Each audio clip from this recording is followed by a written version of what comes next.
ان 4 ججوں کو چھوڑ کے 5ویں نمبر والے جج کو اگر لائیں گے تو پھر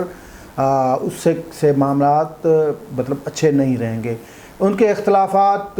مطلب ہو سکتا ہے کہ انہوں نے کوئی اختلافی نوٹ بھی دیا ہو, مجھے یہ پتہ نہیں, لیکن یہ بات ذرائع کنفرم کریں کہ جسٹس مقبول باقر کے ساتھ جسٹس قاضی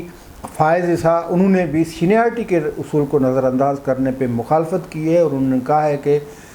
سینئرٹی کے بنیاد پہ جس کا جو رائٹ بنتا ہے اس کو ایلیویٹ کیا جائے. لیکن کراچی کے رہنے والے چیف جسٹس جسٹس گلزار امن, کراچی کے ہی رہنے والے جسٹس مشیر عالم, کراچی سے ہی تعلق رکھنے والے اٹارنی جنرل اور سب کے سب اردو اسپیکنگ,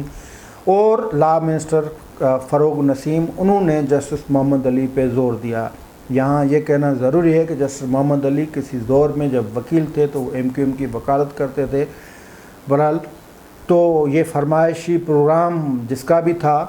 تو آخر کار جوڈیشل کمیشن نے اس فیصلے کی منظوری دے دی اور جسٹس محمد علی مظہر کو سپریم کورٹ میں ایلیویٹ کیا گیا. اب کچھ ذرائع کا کہنا ہے کہ پاکستان بار کونسل کے جو ممبر تھے, پاکستان بار کونسل کے ممبر اختر حسین ہیں جو کمیشن کے ممبر تھے, اس کمیشن کے اجلاس میں شریک تھے, انہوں نے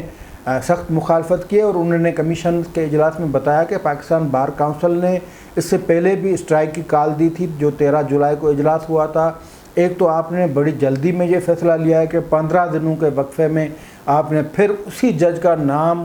لے کے اس کی منظوری آپ نے دینا چاہیے, اور جو پاکستان بار کونسل کی طرف سے جو اسٹرائک کال تھی یا جو اضطرابی کیفیت وکلاء میں اس کو بھی آپ نے نظر انداز کر دیا ہے. دوسری بات یہ کہ سینئرٹی کے اصول طے ہیں, اور پاکستان بار کونسل نے فقط اس لیے یہ اسٹرائک کی کال دی تھی کہ سپریم کورٹ کے فورم مطلب ایک بڑا انصاف کا فورم ہے, وہاں سے کوئی ایسا پیغام نہ جائے, کوئی ایسی وہاں سے مطلب ایسا تاثر نہ جائے کہ سپریم کورٹ اپنے ہی ججوں کو نظر انداز کر رہی ہے یا سپریم کورٹ کوئی بائسڈنیس شو کر رہی ہے, کوئی ایسا رویہ اختیار کر رہی ہے. تو آپ جو سینئرٹی کے اصول ہیں ان پہ قائم رہیں اور 4 ججوں کی سینئرٹی کو آپ اس طرح بائی پاس نہ کریں. لیکن پاکستان بار کونسل کا موقف تسلیم نہیں کیا گیا, اور پھر ووٹنگ کے بنیاد پہ یہ جو 5 جن میں 3 جج اور تھے, بلکہ 5 جو ممبران تھے, 3 جج, ایک اٹارنی جنرل اور ایک لا منسٹر, ان کی اکثریت نے جسٹس محمد علی مظہر کو نامزد کرنے کی منظوری دی. جنہوں نے منظوری دی ان میں چیف جسٹس آف پاکستان اور سینئر ترین جج جسٹس مشیر عالم, اس کے بعد سینئرٹی رکھنے والے جج جسٹس امرتا بندیال, اور پھر اٹارنی جنرل خالد جاوید, جس کے لیے پہلے یہ خیال کیا جاتا تھا کہ وہ آئین, قانون, سینئرٹی, اصول ان کے بندے ہیں اور بڑے لائر تو اچھے ہیں, لیکن اس معاملے پہ وہ انہوں نے لچک دکھائی, فلیکسیبلٹی پتہ نہیں کس کے کہنے پہ دکھائی, تو انہوں نے بھی جسٹس محمد علی مظہر کے حق میں ووٹ دیا. اور لا منسٹر فروغ نسیم, اس کا تو سب کو پتہ ہی ہے کہ وہ تو اس نام انیشیٹ کروانے میں بھی ان کا کردار رہا ہے, ان کو آگے لانے میں بھی ان کا کردار رہا ہے. تو بہرحال یہ 5 ووٹوں کی حمایت سے جسٹس محمد علی مظہر کو سپریم کورٹ میں ایلیویٹ کر دیا گیا ہے, یعنی ان کی حتمی منظوری دے دی گئی ہے. ابھی پارلیمنٹری کمیٹی جس کے پاس کوئی اختیار نہیں ہوتے, اگر 14 دن میں پارلیمنٹری کمیٹی کا اجلاس نہ ہو تو یہ آٹومیٹک سپریم جوڈیشل کمیشن کا جو فیصلہ ہے وہ حتمی تصور ہو جاتا ہے. تو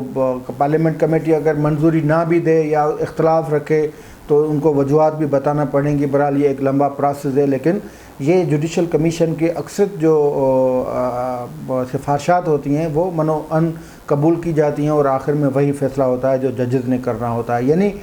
یہ پھر اتنا جو پروسیس بڑا لمبا چوڑا, یعنی پہلے تو فقط چیف جسٹس کو اختیارات ہوا کرتے تھے, لیکن 18ویں ترمیم میں جب ایک کمیشن بنایا گیا تو اب بھی جو چیف جسٹس چاہتے ہیں وہی کرتے ہیں. یعنی چیف جسٹس گلزار احمد نے نام پہلے دن سے جسٹس محمد علی مظہر کا نامینیٹ کیا, اور آخری دن میں یعنی 2 مرتبہ, ایک چیف جسٹس کے خلاف 2 مرتبہ اسٹرائک ہوئی ڈائریکٹ چیف جسٹس کے خلاف, سپریم جوڈیشل کمیشن کے خلاف ہڑتال کر دی گئی. وکلاء برادری نے, پاکستان بار کونسل نے, اختلافات بھی رکھے گئے, لیکن پھر چیف جسٹس کی بات انہوں نے اپنی بات منوا کے ہی چھوڑی. اب یہ کہا جا رہا ہے, ذرائع کا یہ کہنا ہے کہ اس اجلاس میں بڑا ہنگامہ بھی ہوا, اختلاف رائے بھی رکھا گیا, اور پاکستان بار کونسل کے جو ممبر ہیں اختر حسن، ان کا یہ خیال تھا کہ ہو سکتا ہے کہ جسٹس مشیر عالم وہ ہماری طرف ہو جائیں، کیونکہ اگر 5 ممبران مخالفت کرتے تو یہ فیصلہ نہیں ہو سکتا تھا، لیکن جسٹس مشیر عالم نے چیف جسٹس آف پاکستان کا ساتھ دیا، اور اس حوالے سے بھی ایک تھیوری چل رہی ہے، وہ تھیوری مارکیٹ میں ہے، اور وہ تھیوری یہ ہے کہ جسٹس مشیر عالم نے بارگیننگ کر لی ہے آخر میں، کیونکہ ان کو پھر یہ کہا جا رہا ہے، مطلب یہ ایک تھیوری میں بتا رہا ہوں، کنفرمیشن نہیں ہے اور میں کسی پہ الزام بھی نہیں لگاتا، لیکن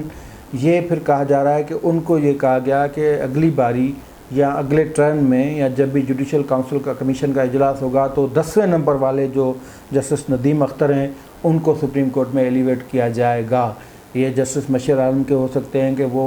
سینئر ہوں، جونیئر ہوں، ان کے ساتھ رہے ہوں، ان کے ساتھ کام کیا ہو، تو اس پہ ان کی حمایت لے لی گئی۔ اب یہ کسی پہ ڈائریکٹ الزام نہیں، لیکن یہ ایک تھیوری مارکیٹ میں چل رہی ہے، اور بہتر ہے کہ وہ تھیوری ہم آپ سے بھی شیئر کر دیں۔ اس کے علاوہ جو بات چل رہی ہے وہ یہ کہ جیسا کہ جسٹس احمد علی شیخ اس وقت سندھ ہائی کورٹ کے چیف جسٹس ہیں، ان کو کہا گیا کہ آپ کو ہم ایڈاک پہ سپریم کورٹ میں لے کے آتے ہیں۔ سپریم کورٹ میں ایڈاک ججوں کے تقرر کو کبھی بھی پسند نہیں کیا گیا، اور پھر ایک دور یہ بھی آیا کہ ایڈاک ججوں کو مطلب نہ لینے کی ایک روایت چل پڑی، جس کو آ کے جسٹس انور ظہیر جمالی نے توڑا، اور اب یہ کہا جا رہا ہے کہ supreme court Sindh high court کے چیف جسٹس احمد علی شیخ جو کہ بڑے اعلیٰ رتبے پہ بیٹھے ہوئے ہیں، ان کو ایڈاک جج کے طور پہ سپریم کورٹ میں ایلیویٹ کیا جائے گا۔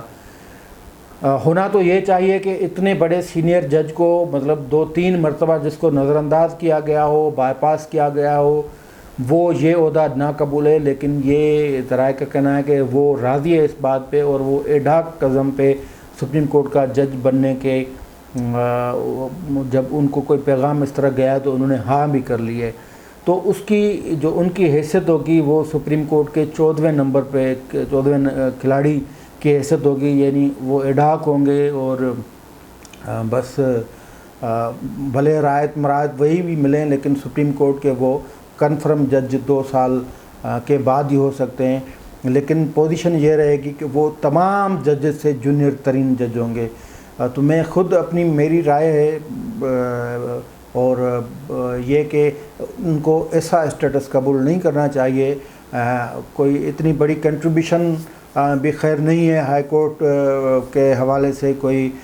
کیونکہ عدالتی جو فیصلے ہائی کورٹ کی طرف سے آ رہے ہیں وہ کوئی اتنے آئیڈیل بھی نہیں ہیں، ساری عدالتوں کے فیصلے کوئی اتنے آئیڈیل نہیں ہیں، اور پھر دیکھتے ہیں کہ جسٹس شوکت عزیز صدیقی جو الزام لگاتے تھے وہ فقط اسلام آباد ہائی کورٹ تک نہیں، پھر وہ سارے جو ہائی کورٹس ہیں 4 صوبوں کے اور 5ویں اسلام آباد کے،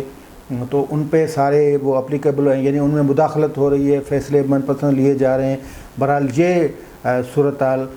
ہے، اور سپریم کورٹ نے باضابطہ طور پہ یہ جو معاملہ ہے